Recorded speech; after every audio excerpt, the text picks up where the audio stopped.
Ang walang kapantay na martial god, unang yugto. Kabanata 311, Lingtian. Lumalaki ang Yangzhou City. Sa gate, ang mga gwardya ay mukhang maharlika at malamig sa yelo.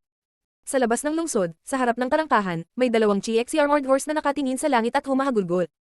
Sa tabi ng dalawang kabayong ito, may dalawang tansong estatwa, mukhang buhay ang mga ito. Ang isa sa kanila ay ang lumikha ng GXC armored horses, si Liu Kanglan. Medyo mahigpit ang itsura ni Liu Kanglan na may malambot na haplos. Mayroon ding katulad na chi sa paligid ng rebulto. Nakapagtataka, sa rebultong iyon, mayroong isang chi na katulad ng chi ni Liu Kanglan na naging mas parang buhay ang rebulto. Ang isa pang rebulto ay representasyon ng isang binata. Mukha namang kalmado, payapa at gwapo ang binatang iyon. Mukhang buhay ang estatwa na iyon. Nakapikit ang mga mata niya at may makahulugang ekspresyon. Ang ilang kayabangan ay nagmumula rin sa rebulto. Nagmukhang bayani, natural at walang pidya ang binatang iyon. Ang binatang iyon ay ang opisyal ng hukbong Chi-Xi, ang marquee ng Yangzhou City, na kilala rin bilang Chi-Xi Marquee. Ang dalawang estatwa na ito ay mga commemorative monument. Sila ay mga monumento ng makapangyarihang mga commander, na para bang ang Yangzhou City ay palaging paprotektahan nila. Sa labas ng lungsod, maraming tao ang nagbibigay pubay sa mga estatwa na ito. Si Liu Kanglan ng Divine Arrow ay itinuturing na bayani ng maraming tao. Isa siyang bayani na muntik ng mapatay ng Imperial Family. Talagang naging malupit ang buhay sa kanya. Hindi ito magandang panahon para maging bayani. Tanging ang mga may hindi kapani-paniwalang lakas lamang ang maaaring takutin. Ang kanilang mga kaaway, lalo na kung ang kalaban ay ang Imperial Family. Nag-uusap at nagtatawanan ang mga tao sa Yangzhou City. Parang good mood silang lahat. Matapos maging marquee ng Yangzhou City si Lin Feng, ang lungsod ay tumaas ng husto sa laki. Ang mga marginal na gusali ng pagtatanim ay itinayo sa buong lungsod. Halimbawa, ang pasukan sa lungsod ay mukhang kahanga-hanga, lalo na't ang lahat ng mga gwardya ay mga tropang GXC. Ang kanilang mga mata na nagbabantay ay parang mga Diyos na tumitingin sa mga mortal.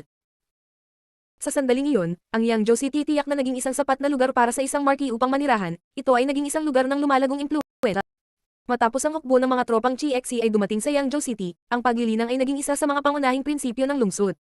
Sa makatuwid, ang antas ng paglilinang ng mga tao ay nagiging mas mahusay din bawat araw. Lahat sila ay patuloy na nagsimulang magsanay ng paglilinang. Inaasahan din nila na balang araw, maabot nila ang langit, maging marquee at magutos sa mga tao sa kanilang paligid. Ang ganitong uri ng kultura at kapaligiran ay umaakit sa mga tao mula sa lahat ng kalapit na rehiyon, maraming tao ang lumilipat sa Yangzhou City araw-araw. Isang dambuhalang agila ang sumigaw sa di kalayuan na nagpatingin sa lahat ng tao, na nagtipon sa harap ng tarangkahan ng lungsod, sa malayo. Isang itim na tuldok lamang ang kanilang nakita sa abot tanaw. Mabilis itong lumapit sa kanila. Ito ay mukhang mas malinaw at mas malinaw sa bawat segundo. Isa itong mabangis na hayop. Nang makita ng karamihan ang hugis sa langit, nanigas ang kanilang mga katawan. Ito ay isang mabangis na hayop at ito ay sumisigaw. Kumikislap ang matatalim na nakamamatay na ilaw sa mga mata nito. Naglalabas ito ng isang hayop na chi. Ang malalaking pakpak nito ay gumagalaw sa himpapawid at sa bawat galaw nila, lumilikha sila ng isang bagyo na parang hangin. Kasabay nito, sa isang hininga, ang hayop na iyon ay maaaring tumawid sa layo na 1,000 metro. Isa itong ibong mandaragit. Bukod pa rito, ang higit na ikinagulat ng mga tao ay ang dalawang silhouette na nakatayo sa likod ng mabangis na hayop na iyon. Isang napakalakas na hangin ang umiihip sa kanilang paligid na naging dahilan upang ang kanilang mga damit at mahabang buhok ay lumipad sa hangin. Mukha silang kalmado at walang pidget. May isang dalaga at isang binata. Gwapo ang binata, parang balingkinitan at maladyo ang kanyang figure. Ang mapagmataas niyang mga mata ay naglalaman din ng malamig na pagwawalang bahala. May kakaiba siyang ekspresyon sa kanyang mga mata. Tungkol sa babaeng iyon, napakagarin niya. Mukha rin siyang maangas na parang prinsesa. Siya ay mukhang mayroon siyang isang hindi kapani-paniwalang mataas na katayuan sa lipunan. Kuya, ito ang Yangzhou City. Walang pakialam na sabi ng babaeng iyon. Ang kanyang malambot na boses ay naglalaman din ng ilang kayabangan. Sa katunayan, ito ay Yangzhou City. Tumango ang binata. Sinabi sa akin ng aking guro na kamakailan lamang, isang batang kababalaghan ang lumitaw sa Zuyu. Ang pangalan niya ay Lin Feng, mas bata siya sa iyo.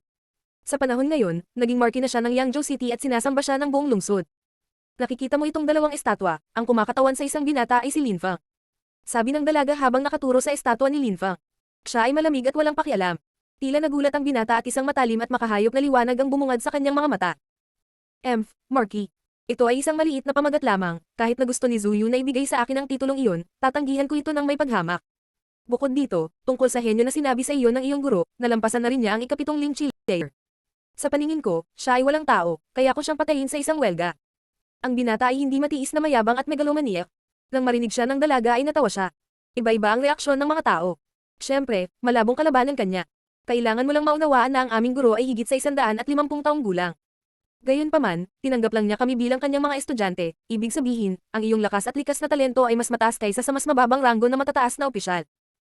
Tungkol sa mga nasa tuktok ng ranggo, malapit ka nang maging mas malakas kaysa sa kanila. Malinaw naman. Sumagot ang binata na tila walang pakialam, na parang ang kapalaran ay nasa ilalim ng kanyang kontrol. Ang dakilang kompetisyon ni Zuyu ay magsisimula na. Ang pinakamahuhusay na cultivator ng Zuyu ay pupunta lahat sa Imperial City upang magsanay at maghanda, na may layuning ganap na ipakita ang kanilang mga kakayahan. Nais nilang ipakita na mayroon silang kinakailangang potensyal upang makakuha ng isang lugar sa kompetisyon. Iyon ang dahilan kung bakit kami pinapunta ng aming guro, upang makakuha ng ilang karanasan. Halatang pinagkakatiwalaan niya kami. Sa pagkakataong ito, tiyak na sasailalim sa ilang pagbabago ang ranggo ng 8 matataas na opisyal. Habang nag-uusap ay kumikislap ang yabang sa mga mata ng binata. Sa kanyang palagay, gaano man kalakas ang mataas na opisyal sa ilalim ng rangkang, papalitan niya ang mga ito. Ito ay malinaw. Kahit na hindi kayang makipagkompetensya ni Zuyu sa mga imperyo, binibilang pa rin ito bilang isang malawak na bansa kung saan nagtatago ang napakaraming malalakas na cultivator. Kaya, sa nakalipas na mga taon, maraming malalakas na cultivator ang malamang na nagsasanay ng husto. Lahat ng mga henyong ito ay malamang na gustong sumali sa Zuyu Great Competition at subukang makuha ang unang pwesto. Sabi ng dalaga habang tumatango. Sa sandaling iyon, nakarating na sila sa labas ng Yangzhou City at nasa himpapawid pa rin, nakatingin sila sa lupa. Si Lin Feng kaya ay sapat na malakas para maging isa sa 8 matataas na opisyal. Bakit mo siya binanggit sa iisang hininga? Sabi ng binata na may harsh sa mukha. Mukha siyang inis. Ilang beses na siyang ikinumpara ng dalaga kay Lin Feng at hindi siya komportable. Itim na agila, bumaba ka, sabi ng binata sa malamig na tono. Kaagad pagkatapos, ang agila ay nagsimulang lumusot pababa na nagbigay ng ngiti sa mukha ng dalaga. Nagustuhan niya ang pagiging mayabang ng binata. Napukaw nito ang sigla niya. Nang makita ng mga tao sa labas ng Yangzhou City ang mabangis na halimaw na iyon, nakaibot ang kanilang mga puso. Gaano nakakatakot. Habang nasa langit pa ang agila, hindi nila ito masyadong napapansin pero ngayong sumisid na ito, napagtanto nila kung gaano ito kalaki. Ito ay dalawang napakalaking pakpak na lumilikha ng napakalakas na hangin na ang mga tao ay hinaypan pabalik. Nang makita ng mga tropang GXC na nakatayo sa gate ng lungsod, ang agila na iyon na lumipad patungo sa direksyon ng rebulto, ang kanilang mga ekspresyon sa mukha ay nagbago ng husto, kahit na nakakatakot, hindi nila kayang tiisin ang gayong kalapastanganan. Tumigil ka, sigaw ng mga tropa ng GXC sa tarangkahan ng lungsod na may galit na galit, agad silang tumilapon sa direksyon ng agila, na nagpapigil ng hininga sa mga tao. Ang mga tropang GXC ay talagang karapat-dapat sa kanilang reputasyon bilang mga piling tropa ng Zuyu, sila ay ganap na walang takot. Mamatay, sigaw ng binata. Isang matalim na liwanag ang bumungad sa kalangitan na parang bulalakaw patungo sa mga tropang GXC na nasa himpapawid, na naging dahilan upang sila ay magsimulang manginig. Isang tunog ng pagsabog ang kumalat sa kapaligiran at lumitaw ang dugo. Ang kanilang mga katawan ay pinutol sa 2 piraso at napuno ng dugo ang kapaligiran. Nagsimulang maghiyawan ang mga tao sa karamihan. Napakadelikado ng binatang iyon. Boom! Boom! 2 pang tunog ng pagsabog ang kumalat sa kapaligiran. Ang mga estatwa ni Liu Kanglan at Lin Feng ay sumabog sa 1,000 piraso. Isang satset na tunog ang kumalat sa hangin. Isa pang malakas na hangin ang nagsimulang umihip sa mga tao na naging dahilan para mawalan silang balanse at matamba. Tumilipad na naman sa ere ang agila na iyon. Tumilipad ito palayo sa hindi mabilang na mga tropang GXC na walang humpay na nagmamadali palabas ng lungsod para makipaglaban. Ang pangalan ko ay Ling Tian. Sabihin kay Lin Feng na kung gusto niyang makaganti, maaari siyang pumunta at hanapin ako sa Imperial City. Ang sabi ni Ling Tian, na ang hindi mapigil na mayabang na boses ay nahulog mula sa langit, ito ay nagpabilis ng tibok ng puso ng mga tao. Lalong binilisan ng agila ang mga pakpak nito at naglaho ang itim na tuldok sa kalangitan. Gaano kalakas? Ang agila na iyon ay dapat ay isang Zuan level beast. Ang karamihan ay nakatingin sa unti-unting nawawalang silhouette, nanginginig ang kanilang mga puso. Ang kanyang pangalan ay Ling Tian. Kasabay nito, nang makita ng mga hukbong GXC na sumugod ang mga bangkay sa lupa at ang nawasak na estatwa, lumitaw ang kahindak-hindak na mga ekspresyon sa kanilang mga mukha na puno ng puot. Tila bagong lumikha si Ling Tian ng libu-libong bagong mga kaaway. Sa sandaling iyon, sa di kalayuan sa isang sinaunang kalsada, ang ilang mga kabayo ay makikita, sila ay mabilis na tumatakbo na nagtataas ng isang ulap ng alikabok sa kanilang likuran. Gayunpaman, ang lahat ng mga taong nakasakay sa mga kabayong ito ay mukhang tense. Ang mga taong ito ay si Lin Feng at ang iba pa. Tsaka ilang sandali pa ay narinig na nila ang mayabang na salita ng binata. Ngunit, hindi nila alam kung ano ang nangyayari. Sa Yangzhou City, ang kanilang mga kabayo ay nagsimulang tumakbo ng mas mabilis patungo sa lungsod. Lin Feng, kanina lang, ang hayop na iyon ay isang Zuan level beast. Sabi Mr. Wu. Lumipad ang agila sa itaas ng kanilang mga ulo kaya't halatang nakita rin nila ito. Nanatiling tahimik si Lin Feng. Ilang sandali pa, halos nasa gate na sila ng Yangzhou City. Ito ang aming opisyal, si Officer Lin Feng ay bumalik. Sa labas ng Yangzhou City, napansin ng ilang tao si Lin Feng sa di kalayuan, nagulat sila. Sa isang iglap, nakarating na si Lin Feng sa gate, nang makita niya ang 12-12 ng mga bangkay ni GXC sa lupa, ang kanyang ekspresyon sa mukha ay lubhang nagbago. Ling Tian. Inangat ni Lin Feng ang kanyang ulo upang tumingin sa kalangitan kung saan nawala ang agila, at ang kanyang mukha ay puno ng layuning pumatay. Ang walang kapantay na martial god, unang yugto. Kabanata 312, maging pinakamalakas na hukbo. Imperial City. Bulong ni Lin Feng. Hindi niya kilala si Ling Tian. Bukod pa rito, noong nasa Imperial City si Lin Feng, hindi pa niya narinig ang pangalang iyon. Ngunit dumating si Ling Tian sa Yangzhou City upang ipakita ang kanyang lakas, ipinakita niya kung gaano siya kalakas. Napatay pa niya ang isang grupo ng mga tropa ng CXC at umalis pagkatapos mag-iwan ng mensahe para kay Lin Feng. Sinabi niya kung nais ni Lin Feng na makaganti, maaari siyang pumunta sa Imperial City at hanapin siya. Para sa kanya, walang halaga ang buhay. Sa kanyang mga mata, ang mga tao at mahayop ay mga tupa lamang sa katayan. Para mapatunayan kung gaano siya kalakas, hindi siya nagdalawang isip na patayin ang mga nasa daan niya. Pagsisisihan mo ito, sabi ni Lin Feng na tila malamig sa yelo. Aalis na siya papuntang Imperial City ng napakabilis. Sinabi ni Duan Wuya na malapit na ang Zuyu Great Competition. Ang mga araw na iyon sa bansang Zuyu. Ang ilang mga henyo ay dumarami, kaya naman pupunta rin si Ling Tian sa Imperial City. Bukod sa marahil ay maraming mga tao tulad ni Ling Tian ang lilito upang lumahok sa kompetisyon. Opisyal, saludo sa mga tropang CXC, ang kanilang mga boses ay nagpapakita na sila ay galit na galit. Pulang-pula ang kanilang mga mukha sa galit at puno ng mga intensyong pumatay. Ilibing mo sila ng maayos, pupunta ako sa Imperial City. Sabi ni Lin Feng na parang hiwalay. Ang mga taong ito ay napakagatlabi, ang kanilang mga mukha ay puno ng puot, dahan-dahan silang tumanggo. Kagad pagkatapos, pinulot nila ang mga naputol na bahagi ng katawan at umalis para ilibing. Sa di kalayuan, ang mga tao ay nagbubulungan ng kung ano-anong bagay. Masyadong mahina ang mga cultivator ng Yangzhou City. Ang mga cultivator ng Lingqi Layer ay itinuturing na napakalakas sa Yangzhou City, lalo na sa mga kabataan. Itinuring pa nga silang hindi kapani-paniwalang mga henyo. Gayunpaman, nang makita nila ang napakalakas at nakakatakot na binata na nakasakay sa kanyang agila, iniisip ng mga tao na ang kanyang cultivation level ay lumampas na sa Lingqi Layer. Ang nakakatakot na henyo na iyon ay nagbigay sa mga tao ng pakiramdam na sila ay napakababa sa paghahambing. Nasaksihan lang nila ang isang lakas na hindi nila akalain na posible. Nagkaroon sila ng parehong karanasan kay Lin Feng, napakalakas din niya. Nang makita nila ang gwapong binata sa kanyang kabayo, nagsimulang magtaka ang mga tao kung ano ang antas ng cultivation. Ng opisyal, kung ikukumpara sa hindi matinong mayabang na binata, sino ang mananalo? Malinaw na hindi magkakaroon ng ganoong pag-iisip si Lin Feng. Siya at ang kanyang mga kaibigan ay mabilis na tumatakbo, patungo sa loob ng Yangzhou City. Ang upuan ng gobyerno ay mas malaki kaysa sa nakaraan. Sa loob, ito ay tila isang malaking kuta, ito ay napakalaki. Bukod dito, mukhang napakadelikado rin ito. Sa sandaling iyon, sina Feng Yuhan, Lei Qingtian at ang iba pang mga opisyal ay bumabati kay Lin Feng. Nang makita nila ang mga taong kasama ni Lin Feng, ang kanilang mga mata ay nagsimulang mapuno ng paghanga. Napakabanal at dalisay ni Meng Qing, tulad ng isang diyosa ng yelo. Si Duan Xinye ay mahalaga at maganda, siya ang prinsesa ni Zuyu, bukod pa, naroon din ang Fei Fei na mapang-akit at maganda. Sa sandaling iyon, dalawang bagong magagandang babae ang lumitaw kasama si Lin Feng. Ang una ay si Lan Zhao habang ang isa pang babae ay tila napakadalisay. Siya ay nagyelo sa yelo at tanging ang kanyang magagandang katangian lamang ang makikita sa pamamagitan ng yelo. Mukha siyang kalmado at payapa. May maningning na ngiti sa kanyang mukha. Para siyang natutulog sa loob ng yelo. Tsaka ang ganda niya na para siyang pinanganak sa panaginip. Bukod kay Badaw at sa mga babaeng ito, nagulat ang tatlong opisyal nang makita nila ang dalawang matandang lalaki. Kahit na hindi nila pinakawalan ng kahit kay Titing na Chi, nakikita nila sa mga mata ng matatanda na sila ay napakalalim. Maaari silang maging mga cultivator ng Zuan-Chi Layer. Maging si Lin Feng ay tila iba. Mas lalo pang naging malalim ang ekspresyon sa kanyang mga mata, at mas naging mature siya. Tila maraming nakinabang si Lin Feng mula sa kanyang paglalakbay sa Celestial River at nakakuha ng maraming mahalagang karanasan. Tio Ren, Tio Feng, Tio Lei, ito si Mr. Wu at ito si Mr. Chi. Silang dalawa ay nakalusot na sa Zuan-Chi Layer. Sinabi ni Lin Feng na ipinakilala ang dalawang matandang lalaki sa tatlong opisyal na ikinagulat nila.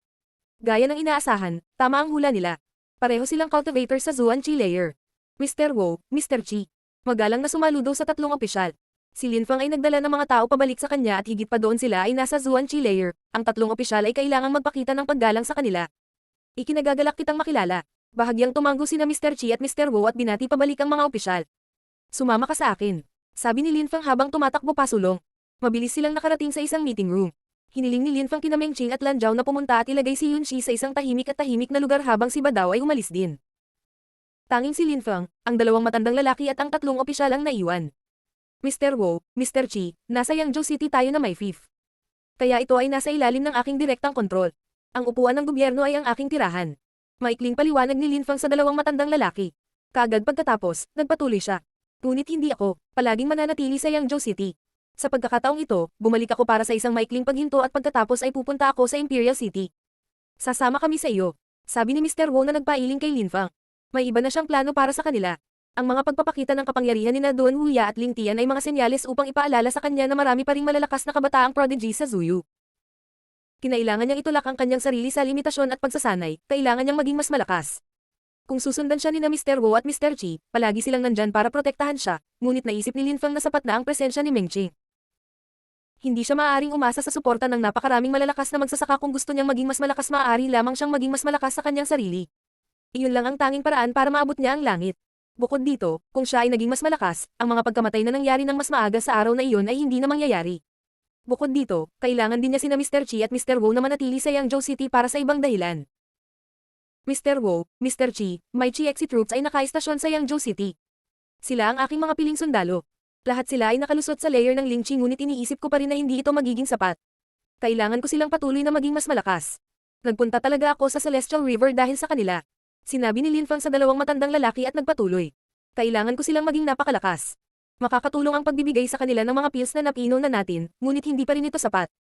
Sana ay manatili kayong dalawa sa Yangzhou City at tulungan akong makamit ang aking layunin. Kumunat ang noon ni na Mr. Wu at Mr. Chi at agad na nagsabi. Gusto mo bang gumawa pa tayo ng higit pang mga table tasks para mapabuti nila ang kanilang paglilinang? Iyon ang isa sa mga gawaing hihilingin ko sa iyo.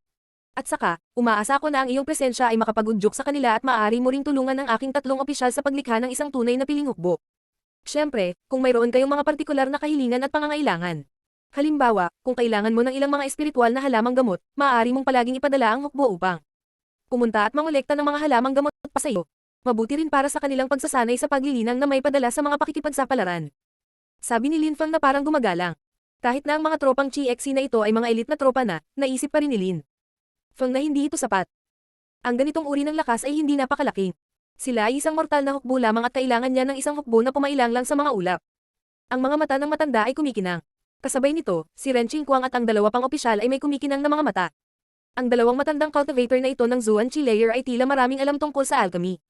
Sige, Lin Feng, dahil sumama kami sa iyo, pakikinggan namin ang lahat ng sasabihin mo. Sabi ni Mr. Chi habang tumatango. Talaga, ikaw ang magdesisyon. Gagawin namin ang aming makakaya upang matulungan kang makamit ang iyong mga layunin. Sinabi kaagad ni Mr. Wu pagkatapos. Dahil napagpasyahan na nilang sundan si Lin Feng, halatang kailangan nilang isantabi ang kanilang pagmamalaki bilang mga cultivator ng Zuan Qi layer at makinig kay Lin Feng. Kung hindi, ang pagsunod sa kanya ay hindi magbibigay ng anumang benepisyo sa kanya. Salamat sa inyong dalawa, sabi ni Lin Feng habang tumatango. Kaagad pagkatapos, tumingin siya sa tatlong opisyal at sinabi. Si Mr. Wu at Mr. Chi ay nasa ikatlo at ikaapat na layer ng Zuan Qi, napakalakas nila at higit pa rito, mayroon silang hindi pang karaniwang kaalaman sa alchemy. Simula ngayon, gagawin mo ang lahat ng iyong makakaya para makatrabaho sila. Kung mayroon silang anumang kahilingan, dapat mong gawin ang iyong makakaya upang matupad ito. Pareho silang advanced na Zuan Qi layer cultivator, bukod pa sa mga kahangahangang alchemist din sila. Si Ren Qingguang at ang dalawa pang opisyal ay natulala. Gaano kalakas? Ang ganitong malalakas na cultivator ay nakakagulat na nagpasya na sundan si Lin Feng. Malinaw, tama ang pagsunod ng mga opisyal kay Lin Feng.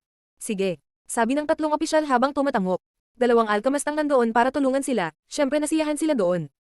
Dito rin, sa bato ng singsing na iyon, mayroong 120,000 mga table tasks, mga espiritual na pildores na sangguan, mga pildores na purong lupa, mga pildores sa sigla at mga tabletang pulang araw. Kung ang apat na tabletang ito ay iniinom ng sabay-sabay, ang mga tao sa ilalim ng ika-6 na layer ng Ling Qi ay agad na magpapatuloy sa susunod na layer, maaari pa silang magkaroon ng maraming tagumpay. Kahit na ang mga cultivator ng ikapito at ikawalong layer ng Ling Qi ay makakaasa ng isang pambihirang tagumpay kapag umiinom ng mga tabletang ito. Pakiusap, alagaan mo, sabi ni Lin Feng habang nag-aabot ng singsing kay Ren Qingguang na nagpasimulang tumibok ng marahas ang puso niya. 120,000 pildores, apat na magkakaibang pildores na kapag pinagsama-sama, ay maaaring gumawa ng isang cultivator na makabuo kagad. Iyon ay sapat na upang gumawa ng 30,000 cultivator na makapasok sa susunod na layer, sa maikling panahon. Nakakatakot iyon. Kahit na siya ay nasa larangan ng digmaan sa loob ng maraming taon at maaaring kontrolin ang kanyang damdamin, sa sandaling iyon ay mahirap para sa kanya na hindi ipahayag ang kanyang pagkamangha. Sa pagkakataong iyon, ang bilis ng tibok ng puso niya. Kunin mo, sabi ni Lin Feng habang inilalagay ang singsing sa kamay ni Ren Qingguang. Pagkatapos ay sinabi niya, kailangan ko ang aking mga tropa upang maging pinakamalakas. Kailangan mong pumili ng isang piling grupo na dapat bigyan ng espesyal na atensyon at kailangan nilang magkaroon ng kahit man lang lakas ng ikapitong layer ng Ling Qi. Ang aking mga sundalo ay dapat na tapat at matapang, dapat silang lahat ay may mga katangiang ito. At saka, umaasa ako na magagawa ni Uncle Ren na maging isang hukbo ng malalakas na cultivator ang mga tropang Chi-Exi. Gusto kong masira ng bawat sundalo ang ikalimang layer ng Ling Qi bilang pinakamababa. Lahat sila, hindi bababa sa ikalimang Ling Qi layer. Tumibok ang puso ni Ren Qingguang. Kailanman ay hindi siya nang ahas na isipin ng tungkol sa napakalaking hukbo. Ang walang kapantay na martial god, unang yugto.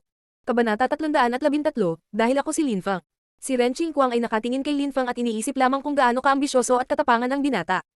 Dahil sinusundan niya si Lin Feng, naisip na niya kung gagawin ni Lin Feng na isang nakakatakot na hukbo ang mga tropang Chi-Xi. Umaasa siya na magagawa ni Lin Feng ang napakahirap na gawaing ito sa hinaharap.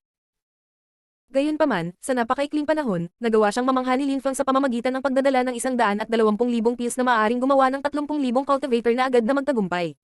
Kung ano ang sinubukan niyang gawin sa loob ng maraming taon. Nagawa ni Lin Feng sa napakaikling panahon dahil sa kanyang pagsusumikap at determinasyon. Bukod sa determinado si Lin Feng, agad niyang ibinigay ang mga table tasks na nagbigay kay Ren Qingguang ng malaking responsibilidad.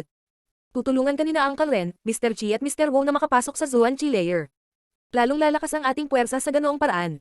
Sabi ni Lin Feng. Ang tatlong opisyal ay natulala, Zuan Chi layer. Sino ang tatanggi na maging hindi kapani-paniwalang mas malakas?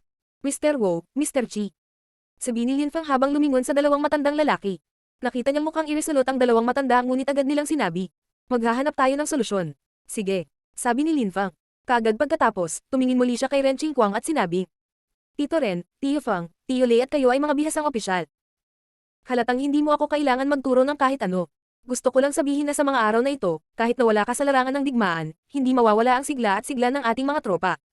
Hindi mahalaga kung ang pag-uusapan natin ay tungkol sa kanilang determinasyon o kanilang katapangan, kailangan nilang magpatuloy sa landas ng dugo. Kailangan nilang patuloy na lumaban at patuloy na humarap sa pang-anib. Sa ganoong paraan lamang, mapaparami nila ang kanilang pagtatanim. Pagkatapos kong umalis, ang mga tropa ay dapat na regular na lumabas sa mga misyon upang magsanay. Bukod dito, posibleng makakuha sila ng karagdagang karanasan sa labanan. Hindi tayo maaaring magpakita ng awa. Kung hindi sila haharap sa panganib sa panahon ng kanilang mga tagumpay, hindi sila kailanman makikinabang at magiging tunay na malakas. Ang mga tropang ito ay nakaligtas sa mga nakaraang digmaan. Matapos ang lahat ng kanilang mga nakaraang karanasan, malinaw na umaasa si Ren Qingguang na wala sa kanila ang mamamatay. Kailangang paalalahanan siya ni Lin Feng na kung pananatilihin nila ang mga tropa sa isang ligtas at mapag-aruga na kapaligiran, mananatili ba sila bilang mga mandirigma na matitigas ang labanan? Sige. Sabi ni Ren Qingguang habang tumatango. Naiintindihan niya ang ibig sabihin ni Lin Feng. Malinaw na sa kanya. Tama si Lin Feng na paalalahanan siya kung bakit napakalakas ng kanilang hukbo. Kung pinrotektahan nila ang kanilang hukbo sa lungsod at hindi sila binigyan ng pagkakataong lumaban sa anumang laban, sila ay magiging masunurin at ang kanilang paglilinang ay magdurusa. Ang mga taong ito ay walang takot kahit na nahaharap sa kamatayan, ang mga tropang Chi-Xi na ito ay kailangang manatili sa isang pare-parehong estado ng labanan. Tito Ren, may kailangan ka bang pag-usapan kina Mr. Wu at Mr. Chi?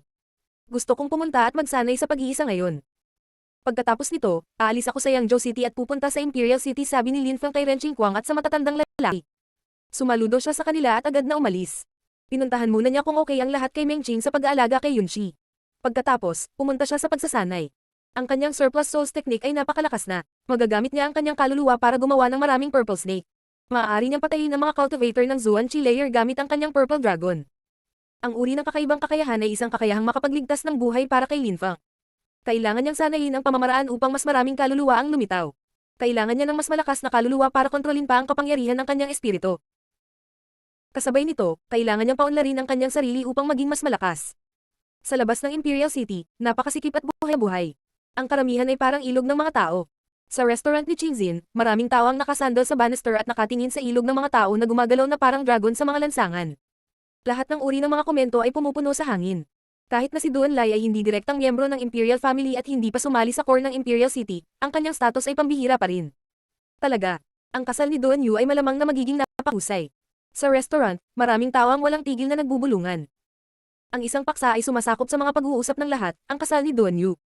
Sa sandaling iyon, sa restaurant, isang table lang ang nakakakuha ng atensyon ng lahat dahil doon sa table na iyon dalawang hindi kapani-paniwalang magagandang babae. Ang isa sa kanila ay natatakpan ng mukha ng isang pinong belo. Ang silhouette na iyon ay nagparamdam sa maraming tao na hindi makapagsalita. At saka, napakaganda ng ibang babae. Ang kanyang mga mata, na maliwanag at malinaw, ay puno ng walang katapusang liwanag. Namumukod Tenji. Siya, lalo na ang kanyang makapal na dibdib, na tila dalawang bundok na pinaghihiwalay ng isang lambak. Siya ay lubhang kaakit-akit. Bukod dito, kasama ang dalawang magagandang babae na ito, mayroon ding isang binata. Lahat ng tao sa karamihan ay naiinggit sa kanya hanggang sa sukat na ang ilang mga tao ay tumitingin pa nga sa kanya na may layuning pumatay. Ang ilang mga tao ay labis na nagsiselos at nagnanais na makasama nila ang dalawang babaeng ito. Kahit na si Duan Yu ay may dugong espiritu at may marangal na kagandahan, nakakagulat na may dalawa pang mas magagandang babae dito sa Qingxin's restaurant.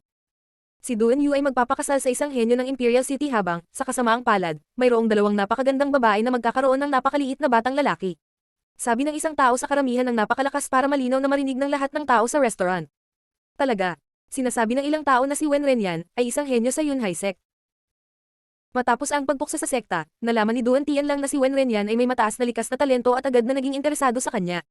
Si Wen Renyan ay gumawa ng matalinong desisyon at sumali sa Holy Courtyard ng Zuyu. Ito ay isang napakatalino na galaw mula sa kanyang bahagi. Kung nanatili siya sa Yunhai sect at nanatiling pinakakahangahangang disipulo, limitado sana ang kanyang prestihiyo, ngunit sa pagsali sa Holy Courtyard ng Zuyu, palagi siyang magkakaroon ng mga pagkakataong ipakita ang kanyang lakas sa Imperial City. Sinabi na si Wen Renyan ay nakalusot na sa ikapitong Lingchi layer at napakalakas. Bukod dito, naging abnormal na malakas ang kanyang asul na kawayan na espiritu. Kasama ng dugong espiritu ni Duan Yu, ito ay talagang isang perpektong tugma. Paano masasabing si Wen Renyan ay isang henyo ng Yunhai sect?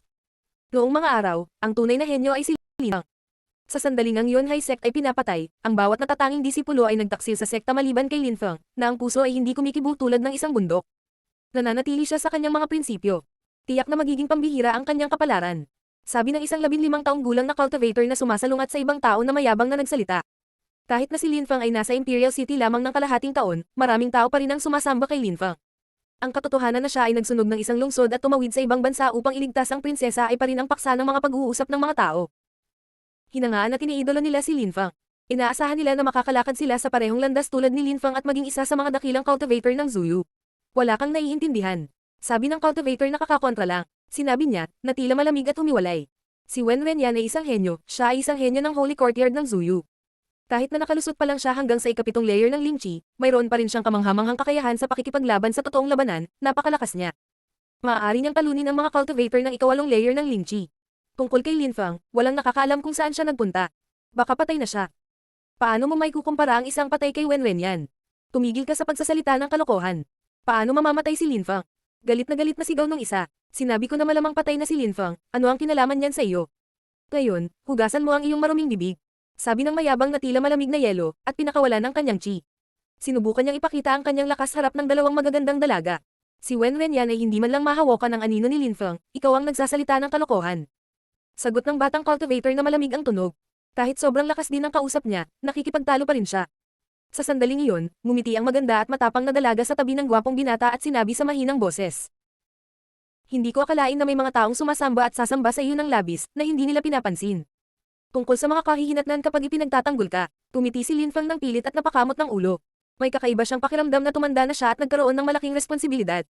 Mula sa sandaling ang Yunhai sect ay nalipol hanggang sa sandaling iyon, wala pang 2 taon ang lumipas. Noong mga araw na iyon, si Lin Feng ay wala pang 18 taong gulang ay sinasamba na ng karamihan ng mga tao. Siyempre, sino pa ba ang nakamit ang napakaraming bagay sa loob ng maikling panahon ng 2 taon? Halos ilang beses na siyang halos mamatay. Lahat ng kanyang pakikipagsapalaran ay maalamat. Naramdaman ni Lin Feng na matagal na siyang gumugol sa mundong ito. Hindi ko akalain na ikakasal si Wen Renyan kay Duan Yu, nakakatuwa. Sabi ni Lin Feng habang nakangiti ng walang pakialam. Tila nananatiling pareho ang tensyon sa pagitan ni Lin Feng at Wen Renyan sa paglipas ng panahon. Sa sandaling iyon, ang taong pumupuna kay Lin Feng ay pinakawalan ng kanyang chi at ito ay nagiging mas malamig at marahas. Tumakad siya palapit sa binata at malamig na sinabi. Walang ingat na bata, dahil hindi mo maisara ang iyong maruming bibig, isasara ko ito para sa iyo. Nagsimulang maglakad ang taong iyon patungo sa batang cultivator, dirdiretsong pumutok ang kamay nito patungo sa binata, na nagpabago ng husto sa mukha ng binata. Panay ang tingin niya sa kamay na humahanggol sa kanya. Isang satset na tunog ang kumalat sa kapaligiran at tuluyang natigil ang suntok. Pagkatapos ay ibinaling ng lalaki ang kanyang ulo at sumigaw. Naglakas loob ka ba? Nang matapos siyang magsalita, dahan-dahan siyang lumingon at agad na tumingin kay Lin Feng na naglalakad palapit sa kanya. Ikaw din ay isang walang ingat na bata. Sabi ng taong iyon habang nakatingin kay Lin Feng at malamig na nakangiti. Ayokong patayin ka, gusto ko lang sabihin sa iyo na itikom mo ang maruming bibig mo. Walang pakialam na sabi ni Lin Feng. Ako, isang mabahong bibig. Sabi ng taong iyon habang malamig na nakangiti at pagkatapos ay idinagdag. Ano ang dahilan kung bakit sa tingin mo ay may karapatan kang punahin ako? Dahil, ako si Lin Feng. Sabi ni Lin Feng na naging dahilan upang mapawi ang ngiti ng lalaki. Ako si Lin Feng. Lin Feng. Ang kanyang mga salita ay umalangaw sa buong restaurant at ang buong kapaligiran ay naging napakatahimik. Ang walang kapantay na martial god, unang yugto. Kabanata 314, ang kasal ni Wen Renyan at Duan Yu. Sa gilid ni Lin Feng, nagsimulang kumislap ang mga mata ng binata. Napaka-charismatic. Hindi niya akalain na nandito si Lin Feng, ang bayaning sinasamba at sinasamba niya. Paumanhin, nagkamali ako, sabi ng lalaking nagpahiya kay Lin Feng. Nanginginig ang labi niya. Ang kanyang ekspresyon sa mukha ay ganap na matigas. Naglakas loob lang siyang punahin si Lin Feng sa kanyang likuran, ngunit sa harap ni Lin Feng, napaksa ng napakaraming madugong chismis, hindi na siya nang ahas na kumilos ng agresibo. Sa pagkakataong iyon ay napakaputla ng kanyang mukha na para siyang multo. Paumanhin. Si Linfang ay may masamang ngiti sa kanyang bibig. Pinahiya ng taong iyon si Linfang sa pagsasabing hindi karapat-dapat si Linfang na makasama ang gayong magagandang babae, pagkatapos ay ininsulto niya ito at pinagbantaan, ngunit naisip na ang pagsasabi ng paumanhin ay makakalutas ng problema. Ang iyong bibig ay ganap na bulok. Sabi ni Linfang. Agad niyang itinaas ang kamay at agad na binomba ng suntok ang kapaligiran. Boom! Hingal na hingal ang karamihan. Natangay ang katawan ng taong iyon at bumagsak ng malakas sa sahig. Bumulwak ang dugo sa kanyang bibig at ang kanyang mga ngipin ay walang patid na bumagsak sa sahig.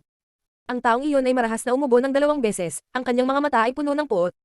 Pagkatapos noon, ibinaba niya ang kanyang ulo, hindi siya naglakas loob na tumingin kay Linfang.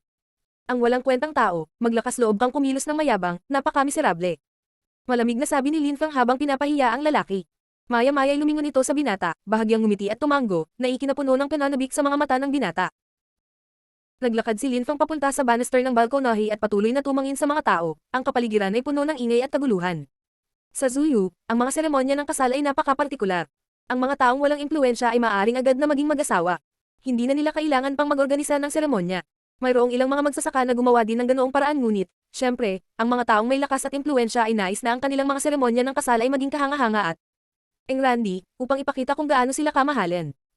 Sa pagkakataong ito, ang henyong batang cultivator ng Holy Courtyard ng Zuyu, si Wen Renyan, ay ikakasal kay Duan Yu, na bahagi ng imperial na pamilya at nagtataglay ng dugong espiritu. Malinaw, ang seremonya ng kanilang kasal ay kailangang maging kahanga-hanga. Sila ay mga marangal na cultivator. Ang mga matataas na opisyal, prinsipe at marquis ay darating upang batiin sila. Siyempre, maraming tao sa Holy Courtyard ng Zuyu ang darating din. Sinabi na sa sandaling iyon, pinalibutan na ng malawak na hukbo ang Imperial City. Lahat ay dumarating sa labas ng lungsod. Tungkol sa loob ng Imperial City, nais din ng pamilya ni Duan Lai na gawin itong isang kamanghamanghang kaganapan at gawin itong usapan ng lungsod. Sa loob ng ilang buwan, hindi ito magiging posible. Duan Yu, Wen Renyan. Naalala ni Linfang ang unang pagkakataon na nakilala niya silang dalawa, tinangka ni Duan Yu na sampilin siya sa sarili niyang mukha noong una siyang pumunta sa Celestial Academy at patuloy na sinusubukan ni Wen Renyan na ipakita ang kanyang lakas sa Yunhai Sect. Paulit-ulit niyang sinubukang patayin si Linfang para subukan at patunayan kung gaano siya kalakas at kamahalin. Si Linfang ay may ngiti sa gilid ng kanyang bibig, sa nakaraan, sa kanyang puso, siya ay nanunumpa na si Wen Renyan ay kailangang mamatay. Saan man siya naruroon, anuman ang mangyari, papatayin niya ito. Wala na ang nararamdaman ni Linfang. Ang tanging inaalala niya ay lumalakas. Kung nagawa niyang maging napakalakas at maabot ang tuktok ng layer ng Zuan Qi, ang mga taong tulad ni Wen Renyan ay hindi magiging mahalaga at maaari niyang patayin sila kahit saan. Kahit sa pasukan ng Holy Courtyard ng Zuyu. Noong nakaraan, nilipon ni Duan Tian lang ang Yunhai Sect at si Wen Renyan ay sumali sa Holy Courtyard ng Zuyu. Tara na, sabi ni Linfang sa mahinang boses. Kumurap-kurap ang kanyang katawan at napadpad siya sa gitna ng karamihan sa labas. Sina Mengqing at Lan Zhao ay malapit na sumusunod sa kanya at nakarating din sa dagat ng mga tao. Nang makita ng mga tao na umalis si Linfang at ang kanyang mga kaibigan, nabasag ang katahimikan at naging masigla muli ang kapaligiran. Kalahating taon na siyang hindi nakita at ngayon, nakabalik na siya. Matapos bigyan si Linfang ng titulong marquis, bumalik siya sa Yangzhou City at ngayon, bumalik na siya sa Imperial City. Tiyak na madaragdagan nito ang kaguluhan sa populasyon. Bukod, sa Imperial City sa mga araw na ito, maraming hindi kilalang o nakatagong mga henyo ang nagpapakilala sa kanilang sarili. Lahat sila ay mga natatanging kabataang cultivator. Biglang parang nasaksihan ni Zuyu ang pagsikat ng maraming henyo. Lahat din sila ay nagtataka kung anong uri ng palabas na gagawin ni Linfang sa pagkakataong ito. Pagkaalis ni Linfang sa restaurant, dahan-daang lumitaw ang isang silhouette. Ang taong iyon ay mukhang kalmado at mapayapa, tulad ng isang purong bulaklak ng lotus. Iyon ang may-ari ng restaurant, si Qingzin. Nang makita niyang umalis ang 3 taong ito, bumungad sa kanyang mga mata ang ginhawa. Kakaiba ang ekspresyon ng mukha niya. Naalala niya ang huling beses na pumunta si Linfang sa kanyang restaurant. Naalala niya na nakita niya itong immature pero siya lang isang maliit na batang lalaki ng Lingchi layer. Gayunpaman, sa mga araw na ito, naramdaman niya na mayroong malalim, hindi maarok at misteryoso tungkol kay Linfang. Nakaramdam lang siya ng paghanga sa kanya nang makita siya nito ngayon. Napakalaking ginhawa din na hindi na nila muling sinira ang kanyang restaurant. Sa labas ng Imperial City, mayroong isang malaking palasyo. Sinakop nito ang isang malawak na lugar. Ito ang pinakakahanga-hangang palasyo sa labas ng Imperial City. Ito ay pag-aari ng noble, si Duan Lai na nagtataglay ng dugong espiritu ng Imperial Clan. Bilang miyembro ng Duan Clan, ang kanyang palasyo ay malinaw na kailangang maging maharlika at engrandi. Sa sandaling iyon, sa hardin ng palasyo, isang malaking entablado ang itinayo. Sa stage na iyon, maraming tao. Mayroong ilang matatandang lalaki na kabilang sa palasyo, pati na rin ang ilang mayayamang tao na may napakataas na katayuan sa lipunan. Bukod sa mga taong ito, sa entablado, marami ring kabataan. Lahat sila ay tumingin na puno ng sigla at sigla. Isinasaalang-alang na sila ay bata pa, lahat sila ay mga likas na magsasaka at pawang mga estudyante ng Holy Courtyard ng Zuyu. Lahat sila ay kaibigan ni Wen Renyan. Inaasahan nila na magagawa nila ang katulad ni Wen Renyan at makapagpakasal sa isang magandang babae na may dugong espiritu ng Imperial Clan. Pagkatapos ng lahat, si Duan Yu ay may napakataas na likas na talento, kasama ng kanyang dugong espiritu at katayuan sa lipunan, tiyak na siya ay nababagay na pakasalan si Wen Renyan. Madaling hulaan na ang reputasyon ni Wen Renyan ay magiging mas makinang sa hinaharap. Hindi siya titigil sa pagsulong, isang araw. Sisirain niya ang layer ng Ling Qi patungo sa layer ng Zuan Qi. Siya ay magiging isang haligi para kay Zuyu. Tingnan mo, Yu Tianchen at Yu Tianxi. Dumating na rin sila. At saka, nagsama-sama ang Yu Clan at Yu Clan. Sa pagkakataong iyon, sa di kalayuan, dalawang gwapong siluwet ang dumarating na nagpahiyaw sa mga tao sa pagkaalarma. Ang Yu Clan at ang Yu Clan ay mga simbolo ng lakas at katayuan sa lipunan, sila ay labis na mayabang hanggang sa kailangan pa nilang bigyan ng mukha ni Duan Tianlang, lalo na si Duan Lai. Posibleng sabihin na kung dumating ang Yu Clan at Yu Clan, dapat talagang makaramdam ng karangalan si Duan Lai. Bukod dito, ang dalawang taong ito ay parehong may karakter na iyan sa kanilang mga pangalan. Nakakatakot ang kanilang mga angkan. Lahat sila ay may pambihirang katayuan sa lipunan at inaasahang balang araw ay makararating sila sa Tianqi layer. Si Yu Tianxi ay isang disipulo ng Holy Courtyard ng Zuyu at maaaring kaibigan niya si Wen Renyan. Pero si Yu Tianchen, hindi ko alam kung bakit siya dumating. Kakaiba, naisip ng mga tao sa karamihan ng tao habang sila ay may mga pagdududa. Sa sandaling iyon, nakita nila si Duan Lai na gumawa ng isang malaking hakbang pasulong. Gusto niyang batiin ang dalawang binata at sinabi, "Iyong Master Tianchen, Iyong Master Tianxi, mangyaring pumunta sa aking palasyo. Ang iyong presensya ay nagdudulot ng liwanag sa aking abang tahanan. Huwag kang masyadong magalang, Duan Lai." Sumagot si Yu Tianxi habang nakangiti ng walang pakialam at nagpatuloy. "Kami ni Wen Renyan ay magkapatid. Siyempre hindi ko mamimiss ang kasal niya. At saka, sina Tianchen at Wen Renyan ay napakabuting magkaibigan." Wow, binigyan talaga ni Wen Renyan ng napakalaking prestihiyo si Duan Lai. Akala ng karamihan. Parang that time, hindi kumikita si Wen Renyan, ang kumikita ay si Duan Lai. Sa sandaling iyon, kumikinang ang mga mata ni Duan Lai. Tulad ng inaasahan, magkakaroon siya ng isang kamanghamanghang anak sa mababang. "Halika young nobles, mangyaring umupo." Magalang na sabi ni Duan Lai habang namumuna sa daan. Ang dalawang binata ay hindi magalang.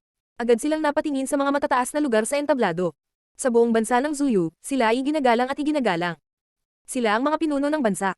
Ang mga kabataang lalaki ng Yu Clan at Yu Clan ay may dugong marangal. Malinaw, nasaan man sila, inaasahan nilang titingalain sila ng mga tao. Akala nila halata na ito. Ang mga basurang iyon ay walang pag-unlad. Ang yabang pa rin nila gaya ng dati.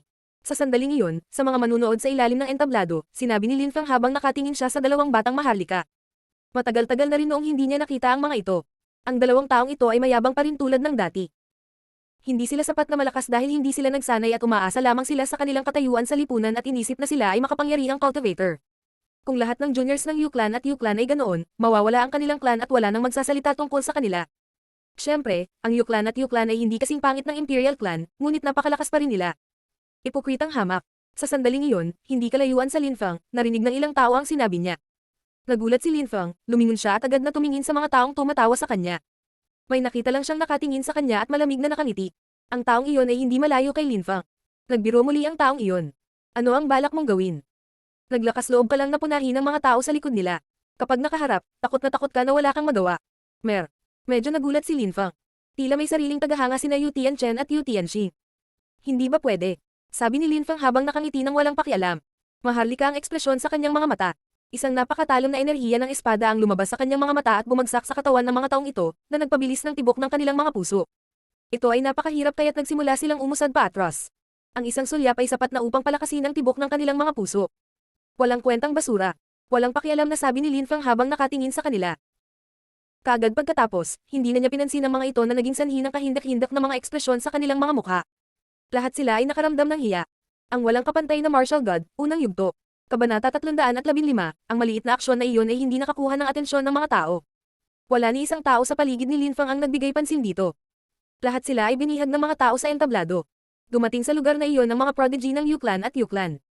Nakatingin sila sa pagtitipon ng mga magiting na cultivator sa entablado. Ang bawat estudyante ng Holy Courtyard ng Zuyu ay mukhang magiting. Tahimik na humahanga sa kanila ang karamihan. Lahat sila ay namumukod tangi at gwapong mga batang cultivator. Lahat sila ay may mataas na likas na talento. Ang kinabukasan ni Zuyu ay nasa mga kamay ng mga taong ito. Sila ang pinakatanyag na kabataang magsasaka ng Zuyu, sila ang magiging mga haligi ng bansa sa hinaharap. Siyempre, ganyan ang iniisip ng karamihan. Ngunit may ibang mga tao na nag-isip na sa Zuyu, may mga mas malalakas na kababalaghan na wala sa limelight. Ang mga talagang hindi kapanipaniwala at namumukod-tenging mga henyo ay hinamak ang gayong mga kaganapan.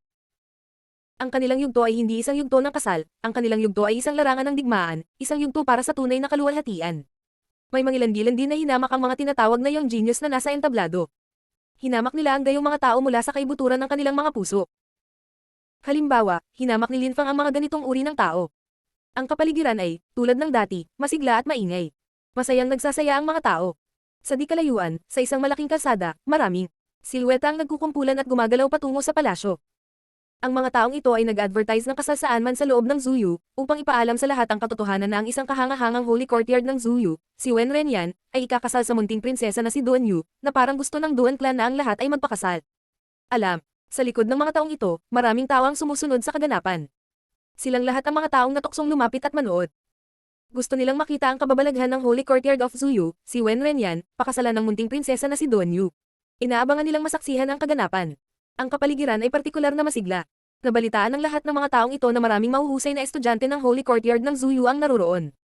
Narinig pa nila na paparating na sina Yu Tianchen at Yu Tianxing na naging dahilan para mapasinghap ang mga taong ito sa pagtataka. Tila ang pagdating upang panuurin ang seremonya ay tiyak na magiging sulit. Makakakita sila ng mga pambihirang tao. Lalo silang nasasabik na makita sina Yu Tianchen at Yu Tianxing, sila ay hindi pangkaraniwang mga batang magsasaka. Mukha silang proud na proud. Gaya ng inaasahan, ang mga kababalaghan ng makapangyarihang mga angkan ay pambihira. Gayunpaman, masaya at nag-enjoy ang mga tao ngunit hindi pa nagpapakita ang mga bida na sina Wen Renyan at Duan Yu. Sa sandaling iyon sa entablado, biglang tumayo si Duan Lai at itinaas ang kanyang mga kamay na nagpapahiwatig na gusto niyang tumahimik ang karamihan. Sumunod naman ang mga tao at sa wakas ay hindi na nagsalita. Gusto nilang malaman kung ano ang gustong sabihin ni Duan Lai. Umubo ng mahina si Duan Lai at sinabi, "Isang karangalan para sa akin na makita kayong lahat na pumunta sa aking palasyo. Ngayon, gusto kong sabihin sa iyo ang ilang mga bagay." Dati si Wen Renyan ang pinakanamumukod tanging disipulo ng Yunhai sect. Kahit na siya ay napakabata, ang hinaharap ng Yunhai sect ay nasa kanyang mga kamay, kahit na siya ay inaayos bilang susunod na patriarch ng sekta. Gayunpaman, ang Yunhai sect ay nilipol ni Duan Tianlang. Gayunpaman, hindi niya pinatay si Wen Renyan dahil napansin niya ang kanyang hindi kapani-paniwalang talento. Sa sandaling iyon, si Wen Renyan ay 17 taong gulang pa lamang. Bata pa siya at nang ahas pang tanggihan ng alok ni Duan Tian. Gusto niyang mamatay kasama ang Yunhai sect. Sa huli, binago ng kabaitan ni Duan Tian lang ang desisyon ni Wen Renyan at tinanggap niyang sumali sa Holy Courtyard ng Zuyu. Doon, naging outstanding student si Wen Renyan. Tsaka sa husay at kakayahan niya, siya ay tinuturing na isang natatanging henyo, iginagalang ng lahat. Hindi kalabisan na sabihin na ang likas na talento ni Wen Renyan ay napakataas, siya ay namumukod-tangi. Ang lahat ng ito ang dahilan kung bakit tinanggap ko si Wen Renyan bilang manugang ko, para pakasalan si Duan Yu. Nagmamalaki si Duan Lai at ang kanyang pagpapakilala kay Wen Renyan ay naglalarawan ng isang perpektong binata. Siya ay may napakataas na likas na talento, mabait at namumangi. Pinaganda niya ang kwento ng ganoon dahil magiging son-in-law niya si Wen Renyan at malapit na silang magbahagi ng prestihiyo. Lahat ng uri ng komento at bulong ay kumalat sa karamihan. Gaano kalakas? Siya ang pinakatalentadong disipulo ng Yunhai sect. Maaari rin siyang maging patriarch ng Yunhai sect. Sa kasamaang palad, ang Yunhai sect ay nawasak ngunit nasaan man siya, palagi siyang itinuturing na isang henyo. Hindi siya pinatay ni Duan Tian lang at talagang iniligtas siya. Si Wen Renyan, tulad ng inaasahan, ay isang tunay na henyo. Hindi nakakagulat na mapapangasawa niya si Duan Yu, na may dugong espiritu. Ngunit mayroon ding ilang mga tao na may hinala dahil alam nila na si Lin Fang, na hindi nagpakita sa Imperial City sa nakalipas na 6 na buwan, ay dati ring disipulo ng Yunhai sect. Si Wen Renyan ba talaga ang pinakatalentadong disipulo ng Yunhai sect? Isang mapanuksong ekspresyon ang lumitaw sa mga mata ni Lin Fang, si Wen Renyan, ang pinakatalentadong disipulo. Ang pinakakatawa-tawa ay noong idineklara niya na tinanggihan ni Wen Renyan si Duan Tianlan at ipinakita bilang isang mabait na tao.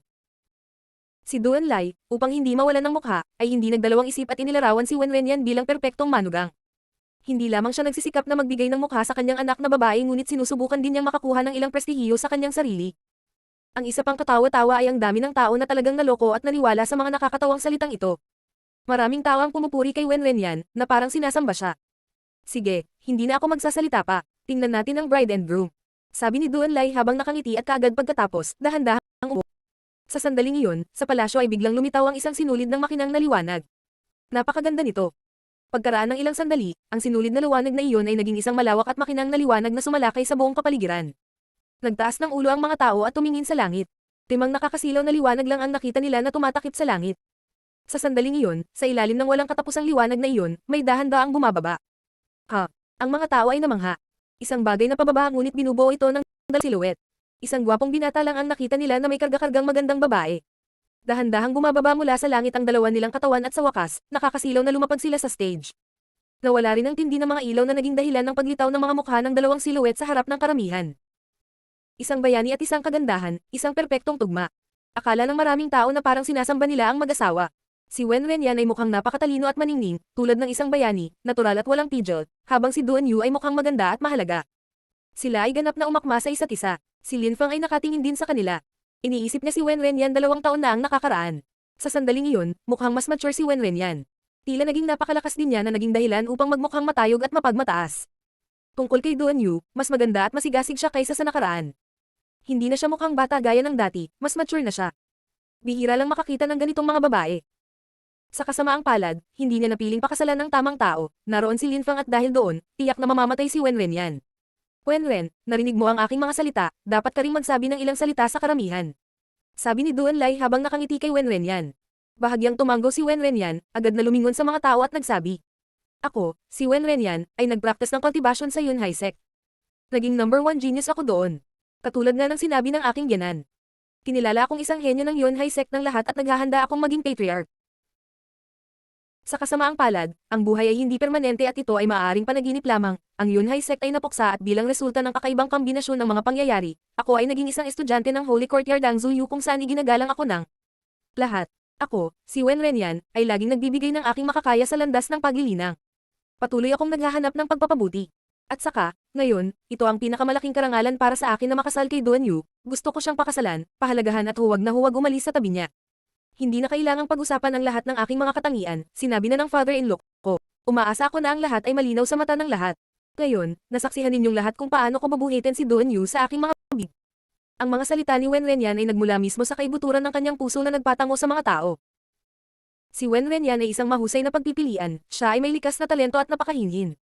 Talagang above average siya. Siya ay isang magandang kapareha para kay Duan Yu. Sige, sigaw ni Duan Lai na tila tuwang-tuwa.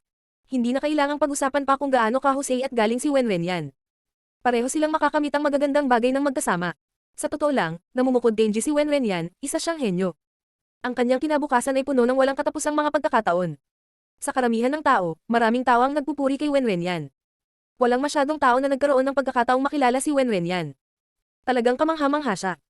Ito ang unang pagkakataon sa aking buhay na makakita ako ng isang walang hiyang tao, ito ay sobrang nakakadiri kaya naduduwal ako. Sa sandaling pinupuri ng lahat si Wen Renyan, isang magkasalungat na boses ang kumalat sa hangin dahilan para biglang nawala ang intensity ng boses ng lahat. Maya-maya ay napatigil silang lahat sa pagsasalita. Nakapagtataka, may isang tao na nang ahas na hiyain si Wen Renyan sa araw ng kanyang kasal. At saka, sa sandaling iyon, lahat ng tao sa entablado ay may mataas na katayuan sa lipunan. Mayroon pa bang mga tao na nang ahas na huwag igalang ang lahat sa entablado? Ang mga tao ay walang humpay na lumilingon sa kanilang mga ulo na hinahanap ang nagsabi noon. Kagad, ang mga tao ay nakakita ng isang silhouette na umalis sa karamihan at pagkatapos ay dahan-daang umakyat sa entablado. Ang silhouette na iyon ay nakasuot ng isang set ng puting robe, hindi sila kahanga-hanga ngunit malinis. Mahaba rin ang buhok ng taong iyon, mukhang maislan, hindi mayabang panatural at walang pidget. Tila ang lupa sa ilalim ng mga paa ng taong iyon, ay mabibiyak sa ilalim ng hindi matiis na kadakilaan ng taong iyon.